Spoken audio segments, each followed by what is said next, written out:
মাওলানা জুবায়ের আহমদ সিদ্দিকী উপস্থিত আছেন জেলা এবং শহরের নেতৃবৃন্দ, আরো উপস্থিত আছেন 11 দিনের জোটের অন্যতম জেলা নেতা জনাব মাওলানা রফিকুল ইসলাম সহ অন্যান্য নেতৃবৃন্দ, ছাত্র শিবিরের নেতৃবৃন্দ, বিশিষ্ট আলেমে দ্বীন, বিশিষ্ট ব্যক্তিবর্গ, সম্মানিত সাংবাদিক বন্ধুগণ এবং আজকে সম্মানিত রোজাদার ভাইরা, আসসালামু আলাইকুম ওয়া রাহমাতুল্লাহি ওয়া বারাকাতুহু। আমি প্রথমেই মহান রব্বুল আলামিনের দরবারে অসংখ্য শুকরিয়া আদায় করছি যে মহান রব্বুল আলামিন ঐতিহাসিক এই বদর দিবসের কিছু আলোচনা শোনার এবং বলার জন্য যে মহান আল্লাহ আমাদেরকে তৌফিক দান করেছেন, তার সামনে আমরা শুকরিয়া আদায় করি। আলহামদুলিল্লাহ, শতকোটি দুরূদ ও সালাম আখিরি নবী মুহাম্মদ মুস্তাফা সাল্লাল্লাহু আলাইহি ওয়াসাল্লাম। সম্মানিত উপস্থিতি, দীর্ঘক্ষণ আমাদের নেতৃবৃন্দের কাছ থেকে, বিভিন্ন ওলামায়ের কাছ থেকে ওলামায়ে কেরাম রমজানের গুরুত্ব, তাৎপর্য এবং এই ঐতিহাসিক বদর দিবস সম্পর্কে গুরুত্বপূর্ণ আলোচনা করেছে। আমি মনে করি এই আলোচনাগুলোই আমাদের জন্য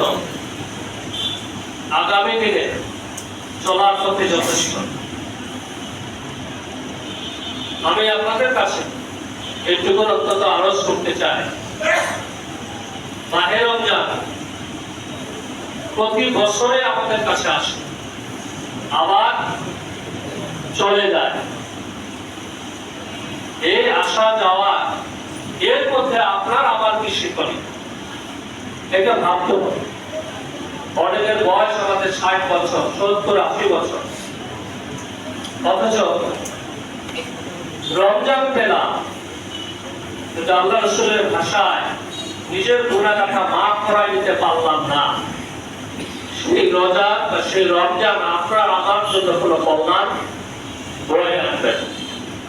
এই জন্য আমি আপনাদের স্বনির্বন্ধ অনুরোধ করব, এই রমজান মাসে রোজার আসল উদ্দেশ্য হলো লাআল্লাকুম তাত্তাকুন, যে রোজা পালনের মাধ্যমে, সিয়াম পালনের মাধ্যমে যাতে করে তোমরা তাকওয়ার গুণাবলী অর্জন করতে পারো।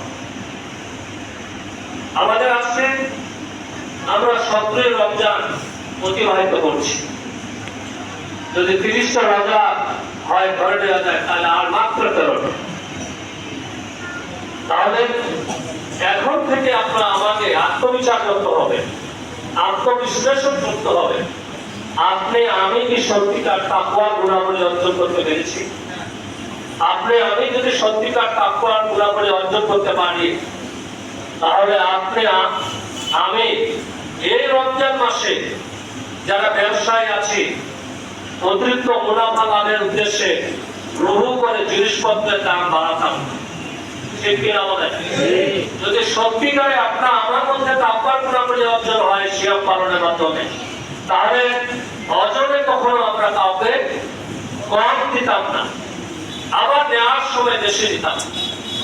সত্যিকার যদি আমার মধ্যে তাকওয়ার গুণাবলী অর্জন হতো এই রমজান মাসে, তাহলে অবশ্যই আমরা কখনো কাউকে ঠকাতাম।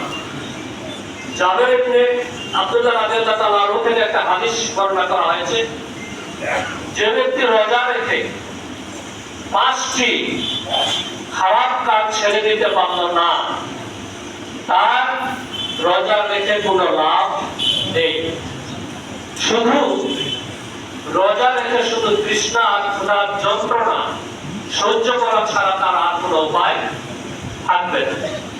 1 নম্বর হলো, যে ব্যক্তি রোজা রেখে মিথ্যা কথা বলে বেড়ায়, সে মূলত তার রোজা থেকে বরবাদ হবে। 2 নম্বর, যে ব্যক্তি রোজা রেখে মানুষের বিপদ করে বেড়ায়, সে মূলত তার রোজাটাকে বরবাদ করে। 3 নম্বর, যে ব্যক্তি রোজা রেখে চুগলখড়ি করে বেড়ায়, সে মূলত তার রোজাটাকে বরবাদ করে দেয়। যুবকর হচ্ছে সেই ব্যক্তি যে একজনের কথা আরেকজনের কাছে পৌঁছাইতে মাঝখানে ভালো থাকার চেষ্টা করে। 4 নম্বর হলো যে ব্যক্তি রোজা রেখে মিথ্যা কসম খেয়ে বেড়ায়, সে মূলত তার রোজাটাকে বরবাদ করে দেয়। 5 নম্বর হলো যে ব্যক্তি রোজা রেখে পুরো সুন্দরী মেয়ে মহিলার থেকে খারাপ দৃষ্টিতে তাকায়, অথবা মেয়েরা পুরো সুদর্শন পুরুষের দিকে খারাপ দৃষ্টিতে তাকায় রোজা রেখে, সে মূলত তার রোজাটাকে বরবাদ করে। তাহলে রোজা রেখে এরপর 5টি গর্হিত খারাপ কাজের সঙ্গে আপনি আমি যদি জড়িত থাকি, তাহলে আপনি আমি রোজাটাকে বরবাদ করে দেব।